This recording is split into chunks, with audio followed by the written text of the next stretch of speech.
but everyone calls me Dorian Gray, so pretty much I've skirted all mispronunciations at this point. Oh, really? Okay. Yeah. All right, well, I'm happy to call you anything you'd like me to call you. Christopher's Gold. All right, Christopher it is. Pusey. Yes. Although if the Donald was here, he'd easily want to pronounce your last name a little He bit probably would differently. grope me. He probably would grope you. Because he can. Well, going on the name thing, I don't know. Yeah. I'm not open to groping. Well, I don't know whether we I want don't to get think into that kind of anyone thing. Right. I think it's a whole separate thing. If we're here to talk about art, great. We're here to talk Whatever about you want to politics. talk It's about. like Not as much. it's his. It's not even politics. It's become sort of entertainment at this Well, point. that's what it is. It's funny. Everybody, I think, is tuning in this evening to catch the last Yeah, I'm iteration going to of. miss it. I'm not going to get this anymore. It's reality TV. Sure. We're done with it. Then it's going to be 4 years of reality TV. Whatever it is. Just whatever bad Just reality whatever we're bad going to reality. get. That's true. We're going to get. So, wow, I feel like I'm being interviewed. I know. Don't feel that way. That's the Okay. last thing you should feel. Don't pay attention to any of these Don't devices. even pay attention to anything or anyone. I should be taking a picture of you cats. Art. Nice. Art. This is art. Art at its finest. That's something here. Smile, Lance. We're on. Hey. Wow. Are you good? We're live. Awesome. So we're live and, Yeah. and cranking. All over How are the you? place. Nice to meet you It's in so person. nice to meet you. Thank you very much. Thanks for having me. Thank you for sporting white. Is this white or off-white? This is off-white because People it's after Labor Day, I- so I- I'm a purist. I'm not, I guess. I'm just going by the heat, and the heat tells me that I need to wear 3/4 jeans that are white. So I sort of fashionably.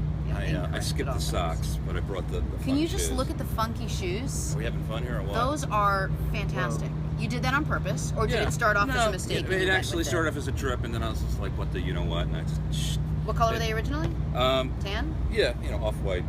Love. $8, went I to love. seersucker the whole whatever. It's your look. It's a good Yeah, look. it's fun. This is Christopher Pusey. He is an artiste extraordinaire. I said to Lance when we first started, he was explaining to me, talking to me how you guys know each other, and I was like, oh, maybe he can finally explain Banksy to me, because I don't really fully understand it. And okay. he said, what? And I said, Banksy. I'm Like, not what like bank? a big fan of. And I said, no, I don't know that much about art, but I knew that. Right. And he said, no, I really don't know anything about art. So I now just I'm starting to question Lance's, artistic endeavors. I feel like you need to know what Banksy is if you know anything about art. It's he's a brand now. Has done some very high-profile events. I've never met him or them. Nobody has ever met. It's my humble opinion is that it's a collective. That Banksy is a unit that goes around and does these productions, and they bring certain value to street art.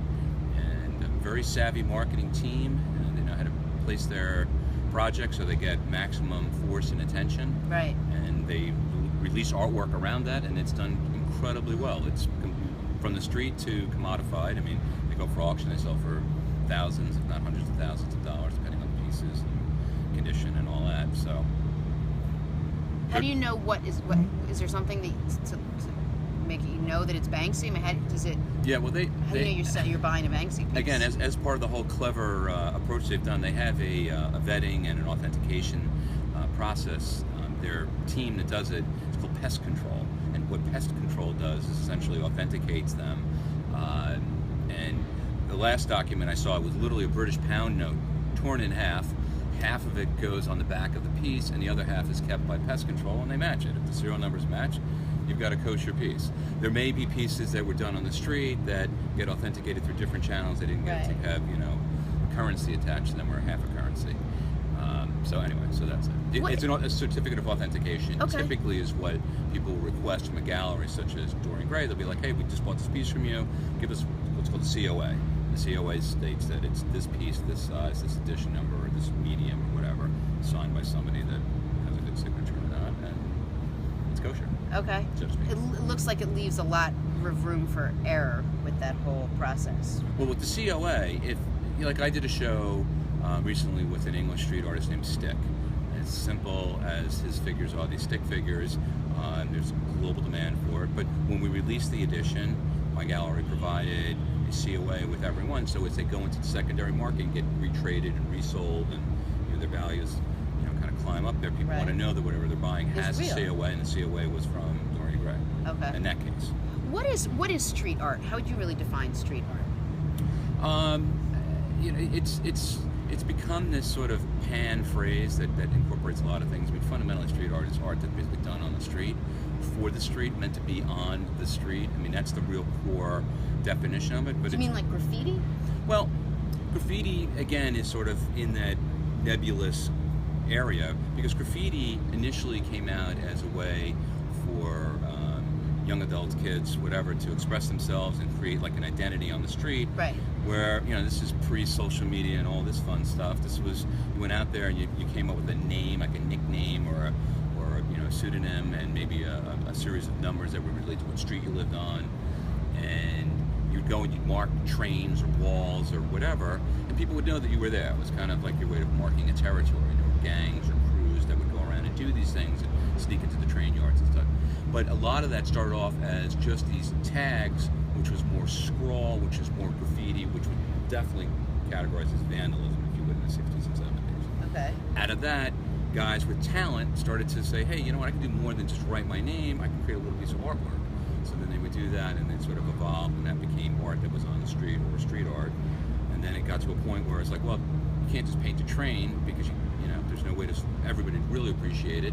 Why don't you paint on canvas? And then guys like Sidney Janis in the late 70s and 80s started to take the art that was these artists from the street and have them paint on things that he could sell. Okay. And start to build a market around it. So guys like Crash, Donnie White, Days, most guys from the Bronx, et cetera, started doing that. Keith Haring became a name of a non-Bronx or urban guy, but really built a brand, built a style. People loved it. He did it all over the subways, the chalk, and all that stuff. And a lot of bubble letters.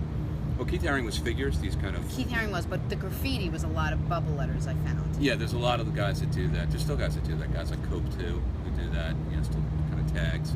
Cope, C-O-P-E, and then he fills it in with color, or maybe a little tagline underneath it, like King, or Authentic, or Genuine, or something like that. So that's fundamentally what street art is. How did you get into all of this, right? Were you an artistic kid? Were you out there drawing like amazing pictures when you're 4 years old? And I can trace it back to, I was a wannabe cartoonist. A friend of mine had started like a local cartoon, if you would, and I loved like all the Spider-Man, Batman, and all this real animated stuff. And I started playing around and drawing. I would never consider myself to be a gifted illustrator, but I grew up in a very artistic family, so was encouraged to... Why, were your parents artists? Not my father, but my mother and her mother and her aunt were all painters, and so I got this bug to be creative, and was encouraged to be creative. And then I went to art school and came out. I had a degree in printmaking, and I stood there with my degree and said, what in Manhattan can I do with a degree in intaglio printing? What did you want to do? Zero. Well, before you had that, you go into art school. I mean, what was the dream? You wanted just I didn't have this like vision of like this it's going to be this great next Picasso or anything like that. I knew I had the ability to do art, and I wanted to go to college to explore that, and I did. But when I came out, I was like, I need to make a living, and being an artist, I wasn't good enough, and I guess I was very honest with myself very early on that it just wasn't going to work. So I wound up working in the art business side of things, and selling like limited editions and posters, and then I got a job at a gallery, and I ran a gallery, and it morphed. But this whole time, were you sort of painting on the side? No, working on I joked. No, I joked. The last thing I painted was my daughter's room. Stop. Yeah, Wait a minute. How do you grow up creative and all this, and even on the side you weren't doing anything? It morphed into something else. It morphed into more of the business side. I got to surround myself with people that were, I felt, infinitely more creative, and I got my pleasure, if you would, watching these people do creative, visiting studios, watching them, and thinking about like how I could help them and build their careers, or what people I could introduce them to, maybe would buy it. And so, I was rewarded differently, stimulated differently, if you would, than needing to paint. So, even as a hobby now, you never, even just to relax, there's no party that... No, there's no, like, I don't sit down on my couch and flip open a drawing pad and sit there. Or an easel. Too much, I'm on Instagram, like, posting somebody else's picture. Yeah. How has social media changed the way art has matured? And has it? I mean... Well, I don't know about the mature part of it, but it definitely has changed the art world. I mean, whether Facebook or Instagram, which I'm active on. I mean, my kids make fun of me that I'm still a tech dinosaur, but Just the fact that you have an Instagram account, you're not a tech dinosaur. Let me introduce you to my and I have a few followers too. It's like, holy heck. But, well, you're obviously talented, and you're such a good dresser, and you have awesome shoes. So you know what's going on. We're falling off the cliff here now, but you know, with social media, I found that it's really redefining the role of a gallery, of how artists market themselves, of a gallerist, which is what I am. You know, either owning a gallery or consulting on projects, and so it's really changed that whole thing. It's become very, very, very, very transparent. Where back in the day, if you would, really tremendous dealers like Martha Jackson or Leo Castelli or Mary Boone or whatever, Sonabend or whatever, these real pioneering dealers were the gatekeepers, and they had like Warhol and Liechtenstein or whoever, and would help bring in and really control those markets. Now it's, you know, I've got artists that are posting stuff online, and people are calling me like, hey, I saw so-and-so posted something, but you follow them, or I thought you represented them. So it's become this real nebulous, you know. But doesn't it make your job harder? Because you can't control it now. No, not at all. Now they've unleashed, opened the gates. Right. It's all like out release there. the hounds. Absolutely. Yeah. You know, and that's been part of my evolution, is, you know, moving from, you know, a consultant to having a brick and mortar, which was Dorian Gray, having like a pop-up, doing the art fairs. So, you know, I've been playing with a lot of different business models. I believe that this next iteration of Dorian Gray, which I'm calling Dorian Gray Projects, will be pretty much all internet, all social media based, all. I just think that that's, you know, that to be beholden to a space, you can do event spaces, but to have, you know, 12-month leases and things, I just don't. And I'm not sure if I'm seeing the true value of that, where there's so much transparency, where, you know, I can post a picture on Instagram and you could see it and you could find that artist and buy directly from them. Right. And not realizing that maybe you're skirting the dealer, gallery, artist relationship. You just saw it, like, wow, this is cool. Yeah, I want it. Right. And a lot of people don't understand. And I'm not, how you're not trying to be unethical or anything about that. Sure. You're just making that connection. Correct. And Christopher and all his hard work, it doesn't mean you know what, because you just made the connection and Correct. the deal goes down. So if It changes it. What kind of art do you have in your apartment? House. In your house. So it's really diverse. I mean, I have a lot of street art. I've got a lot of. I'm an eclectic. I'm a collector. I'm a hoarder. I probably need to go to therapy on it. No, I think you're in it. I think this is it. But this is. How do you feel about it? I love it.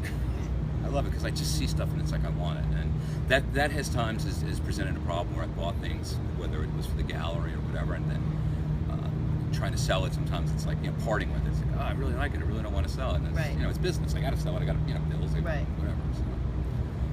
So. But in my house, back to that, I've got Yeah. everything from de Kooning to Keith Haring to Stick. LA2, Angel Ortiz used to work with Keith Haring to paint by numbers. I have a whole wall hung salon style, floor to ceiling, of paint by numbers of landscapes, just because I love the craft element of it. Yeah. I'm eclectic. It's, you know, you talk a lot about artists. I don't really know the names. I don't know that much about the space. Give me a couple of names that you promote, that you like, that I could do some research on, that I can go look at their work, that I could, you know, if I was going to kind of dive in a little bit. Like, I know Keith Haring, but I probably don't know. Right. And maybe I've seen, you know, Stick, but I don't think I know some of the other ones. Right. So what we're looking at now, like tonight, I'm going after this. I'm going to go visit a friend of mine, Jeremy Penn, and he's doing a show down in Chelsea through another gallery. But I'm a big fan of his work. I've shown his work out in Watermill over the summer. And he's the artist. He's the artist. I met Jeremy through a friend of mine, Jessica Levy, who I think you know. Yep, I know Jess. Yeah. So he's an artist that I really think he's doing some real interesting things with paint, with figurative work, with the female form, erotica. It's very, very interesting. And he does some street things too, so there's sort of that balance too that I like. There's a little bit of that grittiness. Artists like JPO, it's an artist from Connecticut. It's doing some real interesting things with spray paint and abstraction on canvas. Stick, who I've already mentioned, out of the UK, huge fan of him. It's just, the work is just so simple, but it just resonates with people all over. Cope 2, which is, you know, a legend from the Bronx. I'd like to do more with him. So showing his work, and again, I had those works out there. There's a host of them. I just constantly have here, but I just I love that aesthetic. It's very, for me, the word that I use, and maybe it's being overused these days, but it's authentic. It is connected to streets. A lot of these guys have used this work to save themselves. They've used this as a way to create a language and a dialogue with a community. And I'm humbled just to be able to work with these guys and help kind of shepherd them along in certain cases, or do shows and kind of push them along. Does it surprise you sometimes when you see someone who has had no artistic training, no artistic education, and there's just something magical about what happens when they find a palette, or when they find, some of the guys you're mentioning, it's guys that came up from the street. These are guys that, how were they inspired? How did they learn how to do what they're doing? Different guys learn different ways. Certain artists. Like how many of these guys that you just mentioned actually went to art school and learned the craft, and whatever the craft is? I think Jeremy, on some level, probably had some levels of formal training, but most of the guys I just mentioned just were inspired to paint, and kept pushing that inspiration and kept moving their evolution of the work. It isn't just that they also had a brand, and they evolved their work. But most of it is just trial and error and building it out, or learning techniques like stenciling, or how to figure out. I got to tell you, spray paint. Not easy. No. What do you mean? Well, the easiest thing was painting my shoes, because all I had to do was aim and get it near it. Right. But you got to control. You got to know what kind of caps to use. I thought it was just like shake and spray. Yeah, no, it's not. It's like what do you mean by caps? Well, the nozzle on the caps. There are fat caps that give you a wide berth. There's others that give you more of a narrow work. There are guys that just do such intricate work. Like a guy out of the Bronx, Crash. Really super intricate work. John Matos is his name. He's been working as part of those original group of guys from the Bronx working. But he can handle the cans of spray paint. He works with these other guys, Tats crew. They've come in and done stuff at the gallery, like pop-up stuff. It's just you never hear real names tight. like that's Henry Goldfarb. His big thing is that's Tat. Well, they've got much cooler I work with names. this person, Jenna Wolf, who came up with her name. Yeah, but mine's very close to Jennifer Wolfowitz. Oh, okay. Very, very close. But Tat is not very close. No, Anyway. so even a good friend of mine's got a show right now in the city. His name is Jeff Heinriquez. There's no tag. There's no. Yeah. And he is killing it. He uses spray paint, does photorealist work with spray paint. Hard to do. Right. I'm sure he's doing some detail work with brush, but the bulk of it is a couple projects that we did together. It's all just spray paint. So all these guys that are coming up, young guys that are bypassing the dealer, sharing all their stuff on social media. Is your job 10 years from now going to be in some ways nearing extinction because everything's just? I hope not. Me too. I'm just asking the hard-hitting questions. No, but it's just how do we come back around again, and how do we keep it from people just sharing all their work across social media? In my little planet, I believe that there is still a tremendous amount of value with the advisor, with somebody that has seen a lot and can help people. Not everybody knows what they want. Sometimes they go in, they see the piece, boom, boom, boom, they buy it, right piece, right price, right client. That trifecta all comes together and it's a done deal. So, but there's still, I believe, a role for the advisor, for the gallerist, for a gallery opportunity. But these young guys, guys like Connor or whatever, and my kids too, it's like, it's all phone. You guys don't know anything about, like an ad in a magazine is the only way to generate business. You can just pop this stuff through and it's global. It's out there. In the push of a button. Yeah. So I don't think that I'm going to be extinct. I think the roles will be redefined. It's being redefined right now. Maybe it'll inspire you to get back out there and start painting. Oh, I don't know. Well, I don't know. Maybe I don't see it. I don't feel that there's a cavity in my creative. I'm surrounded by so much creativity that I'm getting it. Are there trends in art the way there is in fashion? Are Sure. we going into like a black and white phase? Is it the textural? What are we going into now, and what are we coming out of? That's actually a great question. There's a couple things going on. Street art has just a lot of buzz to it. There's a lot of people that are kind of entering it, saying, "Hey, I grew up, whatever." So it's a little grittier, a little less polished. Right, and to me, I like that authentic element. That again, that's not like an MFA from Yale, not knocking Yale, but it's not like this Screw you, polished. Yale. Oh, dude. So I don't know if you want that last there. So I don't know whether or not that's there's definitely a need for academics. People love academic, well-trained painters. There's a niche for that because some people need more representational work as opposed to things that are abstract. So diversity is always going to be popular, but I don't know necessarily whether. I just read something that MFAs, applications for MFAs are down, first time ever. So maybe there's an acknowledgement that painting or masters in fine art, that it's shifting. Two. I don't know. Maybe there's less of a need for academic painting, or maybe it's entering some sort of a lull. I don't know. I just read it this morning and I was kind of shocked that it's just talking about the stats of who's applying. Right. But there's always a need for academics. There's always need for people like myself and yourself to ask great questions, and me to try to come up with answers that, based on my experience and my time in the trenches, if you would, to try to give a little bit of guidance. And that's where I think, again, the consulting role, or my role as an art advisor, hopefully won't be extinct.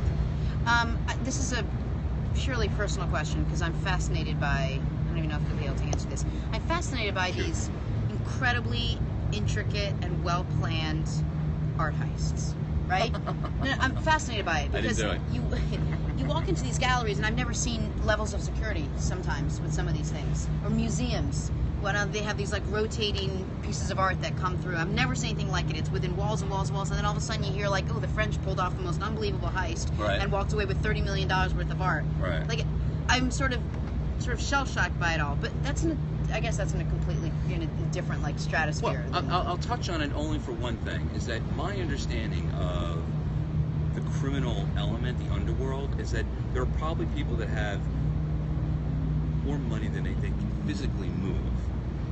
And so they hire people to get these things that they don't want to put this money out there or let it be known that they have this money. So they hire people to steal things because they want a piece of artwork or whatever. They don't want to go through legitimate channels or verifiable channels to make an acquisition. That's what I think what fuels it. But it's a dead end because, unless somebody's figured out something differently, unlike jewels, which would be cut up and sort of dispersed, and a big diamond goes into little diamonds, and you never know. A painting by Vermeer or Van Gogh or Haring or whoever, it's stolen. It's now part of a registry of stolen art. It's Interpol or whoever is out there that monitoring this. You can't bring it to auction. You can't resell it. You can maybe resell it within a closed group of people that maybe want to trade it. But it's on a level of like stealing a Vermeer painting or whatever. It's so commodified. It's so much money. Right. Yeah, you can't resell it. You can't go to Sotheby's. You're like, what? I was a bad boy. Now I need to sell it. You can't. Yeah. Because now you're on the hook, or whoever's going to fence it or broker it. I don't know why they would do it. You work out a lot. A little bit. You lift. A little bit. Yeah. Not as much. I'm more outdoor sports. I love tennis and surfing. You have great calluses for having lifted recently within the last 2 weeks. Okay, I have. Yeah. I feel like CSI here. I'm sorry. I was at the gym this morning for the first time in 2 weeks. Come on, but you did, Guilty. right? Yeah. And you picked up the weights that had they're a little uncomfortable. They're not the smooth ripped weights. Yeah, it's a diamond cut steel. That's what it is. The only guy that's in art would know that that's a diamond cut on the weights, the 25s, the 30s, maybe somewhere in that range, depending on what you did. By the way, it's shop class that taught me how to do that on a lathe. Really? Yeah, you're full of arts from all angles. I know how to. By the time this interview is done, you're going to be inspired to go pick up a brush again and do some of it. Do you need a room painted or something? Or? No. It's like... Where can I go in the city, in New York City, for anyone's in New York City that just wants to, that has a little bit of an appetite, but well, they need to call me. Obviously, they need to call me, and call then I'll walk them through. Them through any part of it. But if you're just sort of winging it, Chelsea on a Thursday night's a lot of fun. It's a lot of galleries open up their doors, and it just becomes this wonderfully inviting opportunity to go around and sort of pop in and out of galleries and sort of see and mix with the mingle. And there is part of a lot of people that are intimidated by going to galleries, right here. Yeah, because it's like maybe I don't understand it. I don't or understand you walk it. in and it's absolutely drop dead quiet. There's some person, hiding behind a desk that may or may not be approachable. Yep. You just brought up all my insecurities. Yeah, and that's really what we. I'm not answering the question entirely here, but I'll come back with my tangent. Yeah. But I mean, that's one of the things that with Dorian Gray Gallery that we always prided ourselves on was being able to just be approachable. It's like somebody wants to ask a question if you're a buyer or not. I would take the time and explain how an artist would fit into art history. Love that. And look, I think we did a lot of business because we are approachable on that level. I don't understand that standoffishness, but maybe also there's a different psychology behind it's not for you, and that sort of. It's that great Julia Roberts Pretty Woman line. Big mistake. Big.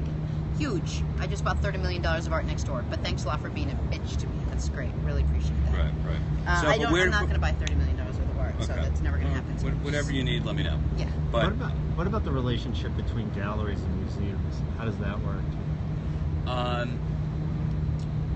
So museums and galleries. I just had lunch with the director of a museum yesterday out of Nassau County. Carl Willers, great guy. Dr. Carl Willers runs the Nassau County Museum of Art, doing some real interesting programs there. They had Kenny Scharf there over the summer where Kenny built this whole installation. The gallery museum roles are interesting. A lot of times, like for the Kenny Scharf exhibition, between myself and my partner, we lent, if you would, paintings from our collection to help them round out. There's not always a direct connection there between galleries and museums that I've experienced, other than the curatorial thing that maybe I have stuff from the late 70s, early 80s, that maybe they need in a historical context to round out a show. I don't have museums sending me clients, and likewise, I'll only refer somebody to a museum if they have a piece that maybe they don't even want to sell, they want to donate. And to that end, I work and I consult with an estate of a sculptor, European sculptor, who's long since passed away. His name is Nicholas Coney. And Coney was an accomplished sculptor from Transylvania specifically, and then he emigrated to Vienna, and he was in Vienna in the 30s when it was all just wonderful and jazzy, and then was able to get out of Europe before the war and all that.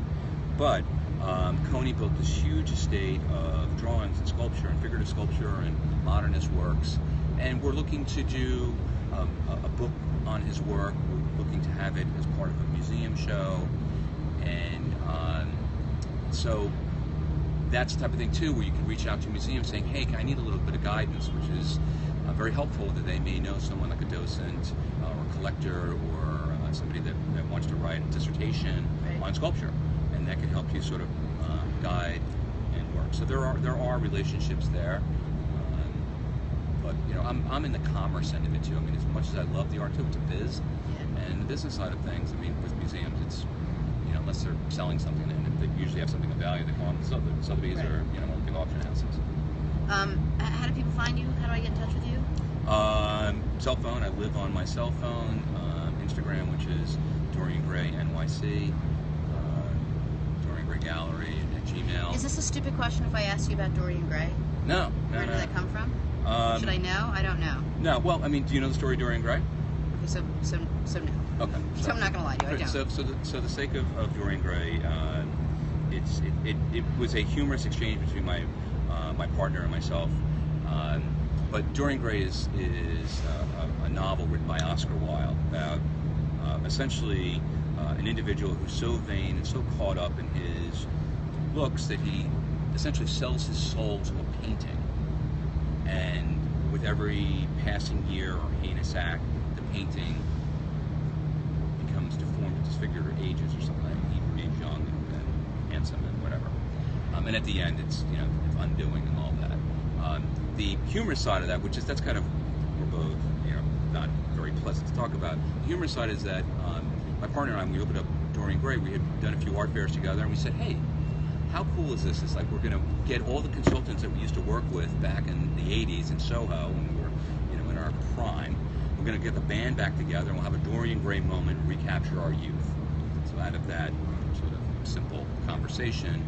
We liked the idea of Dorian Gray. It was in the public domain. It was brandable. It was recognizable. It kind of flows. It's easier to pronounce than Pusey. And here we are. All right. I had no idea. You guys are downtown here in New York City. Yep. We're in the process of an evolution here. We were on East 9th Street. We're looking at another space now because gentrification and buildings get bought and sold and rents go up. Yep. So we're on the move. I have my summer pop-up gallery, and we're looking at a couple of spaces in the Lower East Side, which is another great area to kind of walk around on a beautiful day like today and go around and see galleries and see what's cooking down there. It's a lot going on. Fantastic. I love this. I learned something today that I Bring me back. I'll talk to you about anything art related at any time that your questions answered.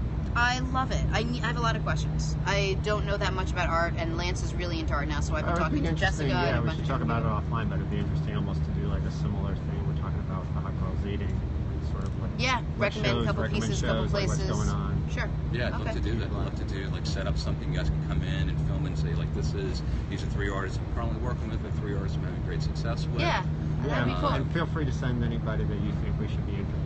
Oh, absolutely. With a story. Yeah. Okay. Awesome. Yeah.